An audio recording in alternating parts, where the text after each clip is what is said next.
Hello everyone, स्वागत है आप सभी का लर्न विद टॉपर्स पे। मैं राजेंद्र सिंह आपका हार्दिक स्वागत करता हूं लर्न विद टॉपर्स पे। और आज का जो हमारा टॉपिक है वो बहुत ही इंटरेस्टिंग है। हुआ क्या है कि नागौर जो राजस्थान के अंदर एक जिला है, वहां पे हमें जो है बहुत बड़ा रिजर्व जो है लिथियम का मिल गया है। तो इसी टॉपिक को डिटेल में डिस्कस करेंगे कि लिथियम की जरूरत क्यों है और ये भारत के लिए खुशी की बात क्यों है और दुनिया के अंदर अब भारत की इमेज क्या हो जाएगी, उसके बारे में सबके बारे में डिस्कस करेंगे। तो चलिए जर्नी को स्टार्ट करते हैं और पढ़ते हैं इस वीडियो के अंदर कि क्या क्या हमें पढ़ना है। तो देखिए अभी हुआ क्या है, थोड़े टाइम पहले आपने न्यूज़ सुनी होगी कि जम्मू कश्मीर के अंदर भी भारत को जो है लिथियम रिजर्व मिल गया है। अभी जो राजस्थान के अंदर हमें लिथियम रिजर्व मिला है वो मिला कहाँ से है? तो पहले तो ध्यान रखिएगा कि राजस्थान के अंदर एक जिला है, डिस्ट्रिक्ट है नागौर, उसके अंदर एक जगह है डेगाना। डेगाना अगर आप थोड़ा सा भी माइंस एंड मिनरल से कनेक्टेड है तो आपको पता होगा कि टंगस्टन की एकमात्र माइंस जो है वो डेगाना के अंदर ही थी, जो हाल फिलहाल बंद चल रही है। तो उसी रीजन के अंदर अभी रिसेंट में हमको जो है लिथियम मिला है, तो राजस्थान के अंदर मिला है। और ये जो लिथियम का जो रिजर्व मिला है, अगर आप बात करें पिछला जो हमको रिजर्व मिला था जम्मू कश्मीर से, तो ये उससे भी बहुत ज़्यादा है। जब जम्मू कश्मीर का रिजर्व मिला तभी हमने इतनी बात करी कि बहुत बड़ा रिजर्व मिला है। और ये अभी जियोलॉजिकल सर्वे ऑफ इंडिया ने कहा है कि इसकी जो कैपेसिटी है लिथियम रिजर्व की, वो यहाँ पे हायर है। किससे? तो जम्मू कश्मीर के अंदर जो हमको रिजर्व मिला, तो जम्मू कश्मीर के अंदर भी मिल गया है, राजस्थान के अंदर भी मिल गया। तो अब आप देखिए लिथियम जो है भारत के अंदर कितना ज़्यादा जो है अब उसकी अवेलेबिलिटी हो जाएगी। पर इससे भारत को क्या फ़ायदा होगा, दुनिया के अंदर भारत की क्या इमेज बनेगी, तो उसके बारे में देखते हैं। तो ध्यान रखिएगा, ये वो एरिया जहां पे जम्मू कश्मीर में हमें मिला था और ये राजस्थान की डेगाना माइंस जहां पे अभी ये हमको रिसेंट के अंदर मिला है लिथियम। अभी देखिए, तो ये राजस्थान है और राजस्थान के अंदर ये जो एरिया है ये नागौर डेगाना वाला एरिया है। तो ये नागौर का मैप लगा दिया, जो जिसके आप देखेंगे पास में अजमेर है, पाली है, जयपुर है, कैपिटल यहीं पे ही है। कैपिटल के पास वाला एक डिस्ट्रिक्ट है नागौर, और नागौर के अंदर ये एरिया है डेगाना। इस एरिया के अंदर हमको जो है अभी लिथियम का बहुत बड़ा रिजर्व मिला है, जम्मू कश्मीर से भी बहुत ज़्यादा बड़ा। तो ये थोड़ा सा लोकेशन ध्यान रखिएगा कहाँ पे है। अब है क्या, इससे होगा क्या?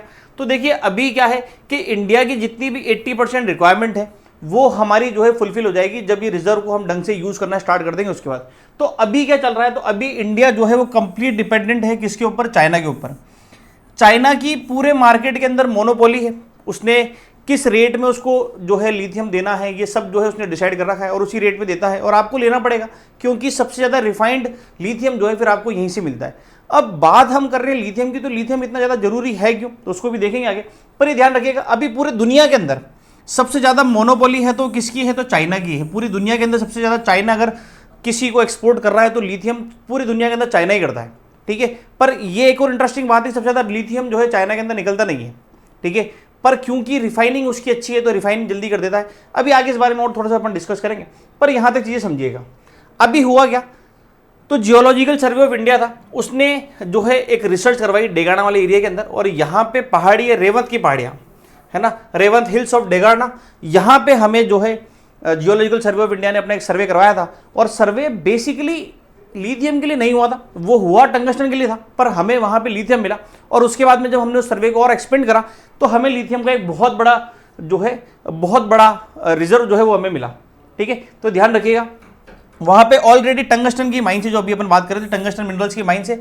और राजस्थान अगर अपन बात करें तो राजस्थान को हम मिनरल्स का म्यूजियम भी बोलते हैं, museum of minerals. Museum of minerals भी जो है हम राजस्थान को ही बोलते हैं। अगर आप इकोनॉमिक सर्वे पढ़ोगे तो आपको मालूम पड़ेगा कि राजस्थान के अंदर जो है 82 टाइप्स के मिनरल्स अवेलेबल हैं राजस्थान के अंदर। पर फिर भी राजस्थान जो है पिछड़ा हुआ है अगर आप मिनरल्स के रिगार्डिंग बात करें, क्योंकि राजस्थान के अंदर जो मिनरल्स मिलते हैं वो जनरली नॉन मेटालिक होते हैं, मेटालिक मिनरल्स नहीं मिलते। इस वजह से उसकी जो प्रोडक्शन की बाद में जो सेल्स है वो इतनी ज़्यादा है नहीं। तो अभी हमारे यहाँ पे नॉन मेटालिक बहुत ज़्यादा मिलते हैं, पर पूरे भारत के अंदर सबसे ज़्यादा मिनरल्स कहीं हैं तो वो राजस्थान के अंदर ही है, ये भी ध्यान रखिएगा। तो टंगस्टन पहले यहाँ पे मिल रहा था, ब्रिटिश टाइम से ही जो है टंगस्टन निकाला जा रहा था। और टंगस्टन अब आपने शायद आपको ध्यान हो कि पहले एक बल्ब आते थे है ना, जिसके अंदर फिलामेंट होता था। वो फिलामेंट जो है वो टंगस्टन आपने एक देखा होगा है ना, कि जैसे बल्ब होता था और उसके अंदर कुछ इस तरीके के जो है ऑब्जेक्ट्स लगे होते थे। तो ये जो फिलामेंट इसके अंदर भरा जाता था वो टंगस्टन का भरा जाता था। और बहुत सारे वॉर्स के अंदर ब्रिटिश ने बहुत यूज़ करा। और जब फर्स्ट वर्ल्ड वॉर हुई उसके अंदर ब्रिटिश रूल के अंदर जो है इसने इसको बहुत ज़्यादा डिस्कवर करके टंगस्टन को और बहुत ज़्यादा इवेक्यूएट करा। और रेवत हिल के यहीं से मिला था, टंगस्टन भी हमें यहीं से मिल रहा था। पर बाद में धीरे धीरे इसका जो प्रोडक्शन कम होता गया, क्यों हुआ, क्या हुआ प्रोडक्शन, उसके बारे में देखते हैं। तो ये वो टंगस्टन मिनरल्स है जो पहले निकलता था। और फर्स्ट वर्ल्ड वॉर के अंदर इसको बहुत ज़्यादा ब्रिटिश आर्मी ने जो है यूज़ करा है, वेपन्स के अंदर यूज़ करा है, फिलामेंट्स के अंदर बहुत ज़्यादा यूज़ करा है, सर्जिकल इंस्ट्रूमेंट जो है वो इसके बनते थे, हेल्थ सेक्टर के अंदर बहुत ज़्यादा काम आता था। पर अब धीरे धीरे क्या हुआ कि इसको जो है इसका यूज होना कम हो गया इंडिया में। क्यों कम हो गया? क्योंकि 1992-93 के अंदर चाइना जो है अपनी चीप एक्सपोर्ट पॉलिसी लेके आ गया। अब चीप एक्सपोर्ट पॉलिसी है क्या? तो देखिए, चाइना की जो एक्सपोर्ट पॉलिसी है ना, वो सब्सिडरी बेस्ड है ना। वरना आप सोचिए कि आपको, अगर आप अभी मार्केट में लेने जाएंगे तो आपको एक कूलर का जो पंप है, मोटर जिसको अपन बोलते हैं, वो आपको 50 रुपीज़ की मिल जाएगी, मेड इन चाइना की। पर क्या 50 रुपये में वो आपको मिल रही है तो क्या उसकी कॉस्ट 50 रुपये से कितनी कम होगी? क्योंकि वो चाइना से बन के आ रही है, कि उसके अंदर एयर ट्रैफिक लगा है, उसके बाद में उसका वहाँ के मैन्युफैक्चरिंग की एक प्राइस होगी, उसके बाद में ट्रांसपोर्ट का कॉस्ट होगा, फिर वो इंडिया में आया होगा, डिस्ट्रीब्यूटर का कॉस्ट होगा, और फाइनल जब शॉप पे आया और आपको बिकने आया तो आपको कितने रुपये का मिल रहा है? तो 50 रुपये का मिल रहा है बस। तो क्या उसको फ्री में बना दिया था क्या उसने? तो फ्री में नहीं बनाया था, बनाने की कॉस्ट ज़्यादा ही होती है। पर क्योंकि चाइना अपनी एक्सपोर्ट पॉलिसी को जो है उसने सब्सिडरी बेस्ड कर रखा है, तो वो उसका कहना ये है कि भले आप महंगा बनाएं और बेचें, आपको जो है पैसा वापस मिल जाएगा सब्सिडी के रूप में। इसलिए चाइना जो है सस्ता माल बहुत ज़्यादा बोलता है, इसको अपन डंपिंग बोलते हैं। वो दूसरे देशों के अंदर डंपिंग करता है, तो बहुत सस्ते सस्ते प्रोडक्ट देता है। क्यों देता है? कि क्योंकि जो है वो सब्सिडी दे देता है और उसका एक्सपोर्ट जो है वो कंटिन्यू उससे जो है बढ़ता जा रहा है। यही पॉलिसी चाइना ने 1992-93 के अंदर स्टार्ट करी थी, चीप एक्सपोर्ट पॉलिसी। और इससे हुआ क्या? तो इससे इसने दुनिया के अंदर जो टंगस्टन की सप्लाई थी वो बहुत सस्ती रेट पे कर दी। अब क्योंकि इंडिया के अंदर इस ईयर के टाइम पे जो है हमारे पास इतने इक्विपमेंट नहीं थे कि हम टंगस्टन को जो है बड़ी सस्ती कॉस्ट के अंदर जो है एक्सट्रैक्ट करके उसको रिफाइन करके यूज़ कर सके, तो इंडिया का बना हुआ तो हमको महंगा मिल रहा था, और चाइना से अगर हम इंपोर्ट कर रहे थे तो हमको सस्ता मिल रहा था। तो जब हमको सस्ता मिलेगा तो हम हमारे देश में से महंगा एक्सट्रैक्ट क्यों करेंगे? इस वजह से क्या हुआ कि धीरे धीरे करके जो है ये हमारे टंगस्टन की जो माइंस थी वो धीरे धीरे करके बंद हो गई। और किसी टाइम पे यहाँ पे जो है 1500 के अराउंड पीपल जो है वर्क करते थे, जो आज के टाइम पे कंप्लीटली जो है बंद हो गई। जो ये बता रहा हूँ मैं आपको कि during that period officers houses garden सब कुछ बना हुआ था, और बाद में जो है गवर्नमेंट एजेंसी वर ट्यूड इनटू रूइंस। जो मैं आपको बता रहा हूँ कि धीरे धीरे करके जो है this will help in the inhabited time and help the development of the country by supplying tungsten for years became deserted in a single stroke. जो मैंने आपको बताया कि चाइना की पॉलिसी के बाद में सब धीरे धीरे करके जो है खत्म हो गया। पर अभी वापिस क्या हुआ? तो लिथियम जो है मिल गया है उसी एरिया के अंदर, और बहुत ज़्यादा बड़ी अच्छी खबर है ये पूरे देश के लिए, क्योंकि अब भारत का जो है डिपेंडेंसी जो है वो चाइना के ऊपर जो है कई जैसे जगह जो है कम हो जाएगी। अब हुआ क्या है कि उसमें फिर राजस्थान की वैल्यू तो अपनी बढ़ी जाएगी, तो अपन ने बात करी। अब बात कर रहे हैं कि लिथियम की, तो लिथियम है क्या, कहाँ काम में आ रहा है?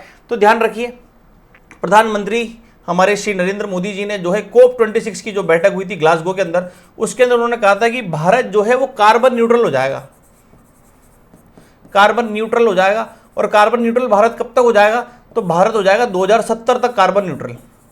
अब कार्बन न्यूट्रल हो जाएगा तो उसके लिए हमें बहुत सारे उपाय करने पड़ेंगे।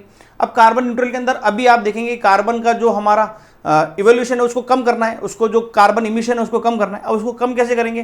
तो हम जैसे इलेक्ट्रिकल व्हीकल की तरफ जो है मूव ऑन कर रहे हैं। गवर्नमेंट आपको सब्सिडी दे रही है कि अगर आप इलेक्ट्रिकल व्हीकल खरीदेंगे तो आपको सस्ता पड़ेगा। तो वो जो इलेक्ट्रिकल व्हीकल है उसकी बैटरी किससे बनती है? तो उसकी बैटरी लिथियम से बनती है। इस वजह से लिथियम जरूरी है। आपके रिमोट का सेल ले लीजिए या बड़ी से बड़ी कार ले लीजिए जिसके अंदर इलेक्ट्रिक कार है, उसके अंदर जो भी बैटरी डल रही है वो लिथियम से ही बन रही है। तो इस वजह से जितना भी aircraft, wind turbine, solar panels, electrical vehicles, mobile, सब कुछ आपको जो चार्जेबल चीज़ है उसके अंदर आपको जो है लिथियम चाहिए ही चाहिए। और भारत के पास में लिथियम था नहीं, भारत पूरा जो है डिपेंडेंट था चाइना के ऊपर। चाइना से हम इंपोर्ट करते हैं और पूरी दुनिया से हमारा लिथियम इंपोर्ट करते हैं। पर अब जाके हमको रिजर्व मिला है कश्मीर के अंदर, और उसके बाद में सेकेंड रिजर्व बहुत बड़ा हमको मिल गया है राजस्थान के अंदर। एक रिपोर्ट है वर्ल्ड बैंक की जो कहती है कि अगर आप बात करें 2050 तक, तो जो लिथियम मेटल की जो डिमांड है वो 50% तक बढ़ जाएगी। क्योंकि आने वाला जो फ्यूचर का टाइम है वो पूरा इलेक्ट्रिकल व्हीकल बेस्ड है। जितनी भी गाड़ियाँ चलेगी आपको आने वाले टाइम के अंदर इलेक्ट्रिकल व्हीकल चलेगी। और आप भी अभी भी अगर आप नियर बाय देखते होंगे तो आज से अगर आप लास्ट के 4 ईयर में कंपेयर करेंगे तो आपको इलेक्ट्रिकल व्हीकल बहुत ज़्यादा दिखने लग गए हैं, और आने वाले टाइम के अंदर ये अमाउंट जो है बढ़ता जाएगा। पर अभी होता क्या था कि हम लिथियम बाहर से इंपोर्ट करते थे, फिर उससे बैटरी यूज़ बना के जो है हम हमारे व्हीकल के अंदर जो बेचते थे। तो हो क्या रहा था कि हमको कॉस्ट बहुत ज़्यादा पड़ रही थी। इस वजह से आप देखेंगे इलेक्ट्रिकल व्हीकल सस्ते नहीं है, कारें आप देखोगे तो कारें बहुत ज़्यादा महंगी बिक रही है, इस वजह से क्योंकि इंपोर्ट हो रहा था लिथियम। पर जब हमारे देश के अंदर ये लिथियम हमको मिल गया है और हम उसको यूज़ करेंगे बैटरीज के अंदर, तो अब आपको इलेक्ट्रिक कारें जो है आने वाले टाइम के अंदर बहुत सस्ती जो है वो आपको देखने को मिल सकती है। तो इस वजह से लिथियम बहुत ज़्यादा जरूरी था, और उसका एक बहुत बड़ा रिजर्व जो है भारत को अंदर मिल गया है।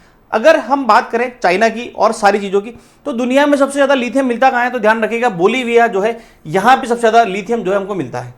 पर लिथियम निकालने की अगर अपन बात करें, एक्सट्रैक्शन की बात करें या रिफाइन की बात करें, अभी मैं समझाता हूँ आपको ढंग से।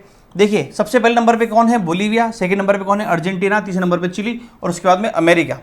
पर फिर भी चाइना जो है उसकी मोनोपोली है ग्लोबल मार्केट के अंदर, चाइना की मोनोपोली जो है ग्लोबल मार्केट के अंदर है। क्यों? देखिए जिस तरीके से आपके यहाँ पे क्रूड ऑयल निकल रहा है, पर आप उस क्रूड ऑयल को गाड़ी में डाल के गाड़ी रन नहीं कर सकते। आपको क्या करना पड़ेगा, उसको रिफाइनरी भेजना पड़ेगा, फिर वो रिफाइन होगा, फिर वहाँ से डीजल पेट्रोल ये सब बनेंगे और उसके बाद में जो है हम आगे उसको यूज़ करेंगे। इसी तरीके से डायरेक्ट लिथियम जो है उसको हम डायरेक्ट यूज़ नहीं कर सकते। हम क्या करते हैं, लिथियम एक्सट्रैक्ट करते हैं, फिर उसको रिफाइन करके फिर यूज़ करते हैं। और इसीलिए जो है निकालने के अंदर, एक्सट्रैक्शन के अंदर रिजर्व सबसे ज़्यादा कहाँ मौजूद है, बोलीविया के अंदर, पर उसको फाइनल रिफाइंड प्रोडक्ट बना के और यूज़ करने के अंदर जो है चाइना पहले नंबर पर है। ठीक है, इसलिए हम कह रहे हैं कि चाइना की जो है ग्लोबल मार्केट के अंदर मोनोपोली है। चाइना जो है जितनी रेट चाहे उस रेट लेता है और बहुत सारे देश जो है चाइना से खरीदते हैं, भारत भी खरीदता है ना, इवन भारत जो है वो भी खरीदता है। एक और आपके लिए न्यूज़ बहुत इंपॉर्टेंट है, इसको ध्यान रखिएगा। 3 देश है, बोलीविया, चिली और अर्जेंटीना, जो भी हमने बात करा, फर्स्ट सेकंड थर्ड नंबर पर है और इनका जो है ग्रुप है और ये यहाँ पे लिथियम ज़्यादा मिलता है, तो इसलिए हम इनको जो है लिथियम ट्रायंगल बोलते हैं। ध्यान से सुनिएगा, 3 देश कौन कौन से, बोलीविया, चिली और अर्जेंटीना, इन तीनों का जो है लिथियम ट्रायंगल है। और यहाँ पे बहुत सारे देशों की माइंस भी हैं, जैसे इंडिया है, इंडिया ने भी जो है बोलीविया के अंदर माइंस ले रखी है, पर उसमें उतना लिथियम इंडिया को मिला नहीं, है ना, क्योंकि हमें लिथियम चाहिए, अब हमें कहीं ना कहीं से तो एक्सट्रैक्ट करना ही पड़ेगा। तो इंडिया ने यहाँ पे परचेज कर रखी है माइंस, पर उसमें लिथियम इतना निकला नहीं, पर बहुत सारे देशों की माइंस हैं। ठीक है, तो इस एरिया को ध्यान रखिएगा, क्या बोलते हैं, लिथियम ट्रायंगल। 3 देश हैं, बोलीविया, चिली और अर्जेंटीना। ठीक है, तो ये ध्यान रखिएगा। इसके अंदर टोटल 75% जो है रिफाइनिंग जो लिथियम है वो यहीं पे चाइना कंट्रोल करता है 75%, पर लिथियम सबसे ज़्यादा निकलता कहाँ से, यहाँ पे। अगर आप बात करो सबसे बड़ा रिजर्व 50% लिथियम का कहाँ है, तो वो लिथियम ट्रायंगल के अंदर है, जो साउथ अमेरिका की 3 कंट्रीज़ है। और 75% लिथियम रिफाइनिंग कहाँ पे होती है, तो चाइना के अंदर होती है।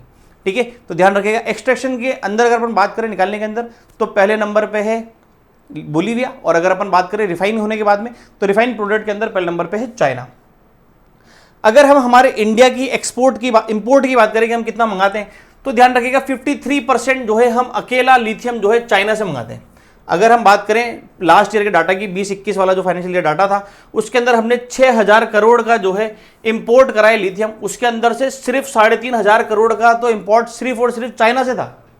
इस कदर चाइना की जो है मोनोपोली है कि आप देखिए 6000 करोड़ का लिथियम मंगा रहे हैं और उसमें से 3500 करोड़ रुपए का जो है सिर्फ और सिर्फ चाइना से ले रहे हैं। अगर लिथियम हम एक्सट्रैक्ट करना स्टार्ट कर देते हैं, और क्योंकि हमने बात करी कि इंडिया की रिक्वायरमेंट जो है राजस्थान अकेला 80% फुलफिल कर सकता है, उसके बाद जम्मू कश्मीर से भी निकला है, तो मान के चलिए कि ये 6000 करोड़ तो भारत के सीधे सीधे बची जाएंगे आने वाले टाइम के अंदर। और उसके बाद में अगर हम ढंग से रिफाइन करके उसको ढंग से एक प्रोजेक्ट के फॉर्म के अंदर प्रॉपर कंप्लीट करते हैं, तो मान के चलिए हम इसको जो है दूसरे देशों को एक्सपोर्ट भी कर सकते हैं। ठीक है, तो ये सारी चीज़ें थी। और इससे होगा क्या, तो हमने बात करी कि इंडिया जो है सेल्फ सफिशिएंट बनेगा ग्रीन एनर्जी के मामले में, और मोदी जी का टारगेट भी है 2070 तक जो है हमें ग्रीन स्टेट बनना है, ग्रीन कंट्री बनना है, और 2070 तक कार्बन न्यूट्रल जो है भारत हो जाएगा। ठीक है, तो ये थोड़ा सा ध्यान रखिएगा।